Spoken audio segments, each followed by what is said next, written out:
So the first thing you want to do when you're actively trying to invest your money is you want to make sure that you are not chasing stocks or investment. Doesn't matter what type of investment we're talking about, stocks, real estate, crypto, it doesn't matter. Do not chase your investments. You are going to see massive run-ups and rallies in all different types of assets because people are going to get excited. When you have a bull market, a market that's going up, you have a lot of money out there. And when people have a lot of money, they can do a lot of dumb things with that money. So you can see a stock run up and then people will say, oh my God, this company is making so much money. Or people think it's making a lot of money. This company is making a lot of people a lot of money. Everyone's getting rich off of it. Let me come in and have some fun too. That's when you come in and buy, maybe use margin to come in and buy. And you do not want to be the person that's just chasing the stock, chasing the asset, because these are the people that get burned, because eventually the steam is going to go away. The early investors, the fundamental investors, the people that invested for the value are going to say, holy crap, this company is worth way more what we think it should be worth, so let's unload some of our shares. As they start to do that, you'll see the stock starting to come down,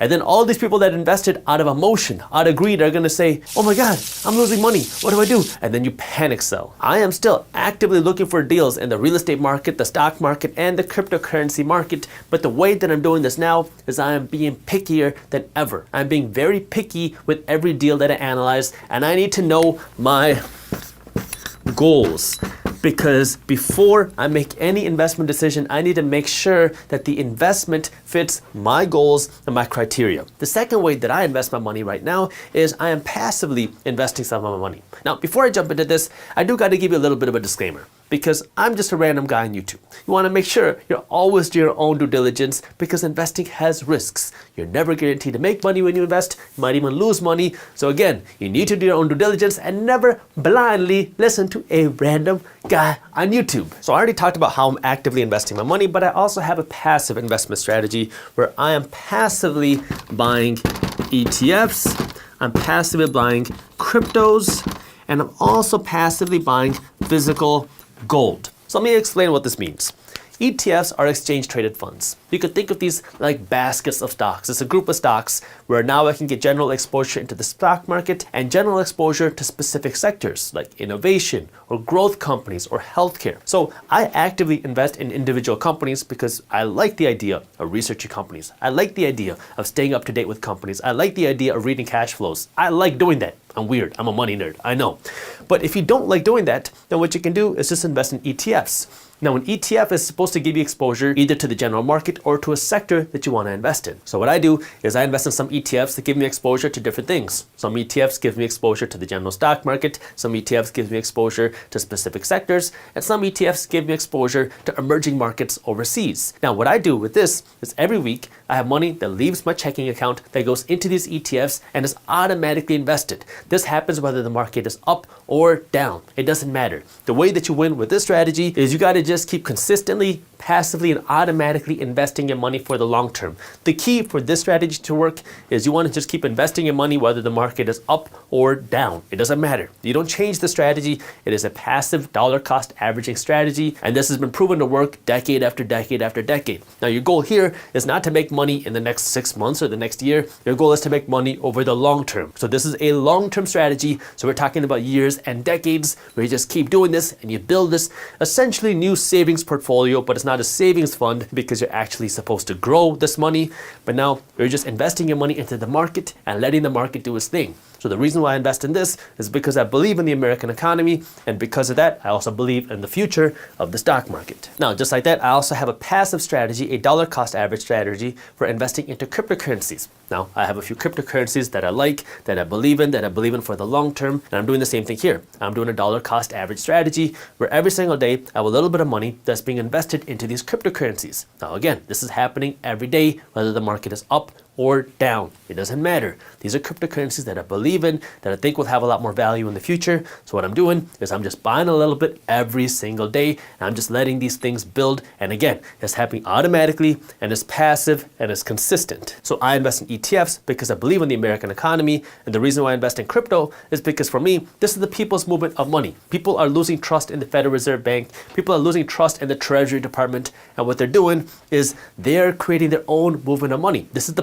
people's movement of money from the bottom up rather than the top down. And this brings me to the third way to, I don't know if investing your money is the right way or more of just protecting your money is a better way to call it, to protect your money in a high inflationary environment, that where your cash isn't just being eaten away to inflation, because what we're seeing right now is we're seeing record high levels of inflation. So what does that mean? Inflation is when you inflate something, it's when you increase something. And when we talk about inflation, what are we talking about inflating? Well, we're inflating the monetary supply, the money supply.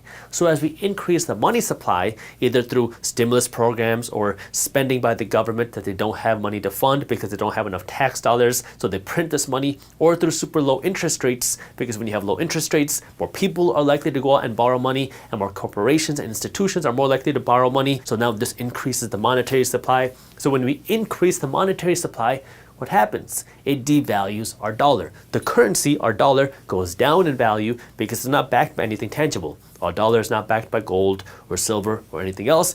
It's just backed by a promise by the United States government where they say that our dollar has value and you need to use this dollar to make transactions. Now, that being what it is, what you need to do is understand what that means. That means that our dollar is an inflationary asset. Well, it's really just a liability because it's inflationary. That means your dollars are losing value. If I took $10,000 and buried it in my backyard 10 years ago, that $10,000 isn't going to have as much buying power today as it did 10 years ago when I buried it.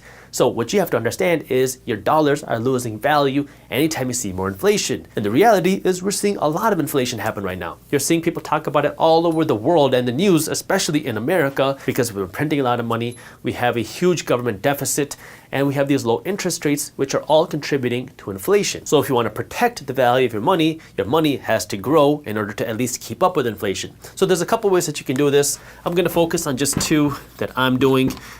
One is through gold and one is through crypto. Again, these both have their own share of risks, so do your own due diligence. This is just what I do. So I already talked about how I passively invest my money in gold. But the reason why I call this also a protectionary investment is because, let's just think about this in the case of a dollar crash. Let's assume the value of the dollar crashes. Well, what's going to happen to the price of gold? Well, now relative to the dollar, the price of gold will go up because it still takes time, effort, and labor to mine an ounce of gold. And if the value of the dollar crashes, what does that mean for other assets, like stocks or real estate relative to the dollar? Well, now these assets will probably become a whole lot more expensive relative to the dollar if we see the value of the dollar go down, which would mean that if you're hoarding your dollars, it's going to be much harder for you to go out and actually buy assets. It'll be much harder for you to go out and buy stocks. It'll be much harder for you to go out and buy real estate because the value of your dollar has dropped. So one of the ways that you can protect yourself against that is by owning gold, because when you see more inflation, gold benefits because then people want to move their money out of the cash into physical gold. See, unlike the dollar, you can't print an infinite amount of gold. I mean, you have to actually physically go and mine the gold. So it takes time, effort, and labor to produce this gold. So it's not like dollars, which you can just print out of thin air. So for me, I own gold also as a protectionary investment. It's my insurance, it's my hedge. If the dollar goes down, well, now I can liquidate my gold and go out and buy other assets with it. Now, when I talk about crypto as a protectionary investment, this is a little bit different because most people are gonna assume that I'm talking about just buying Bitcoin.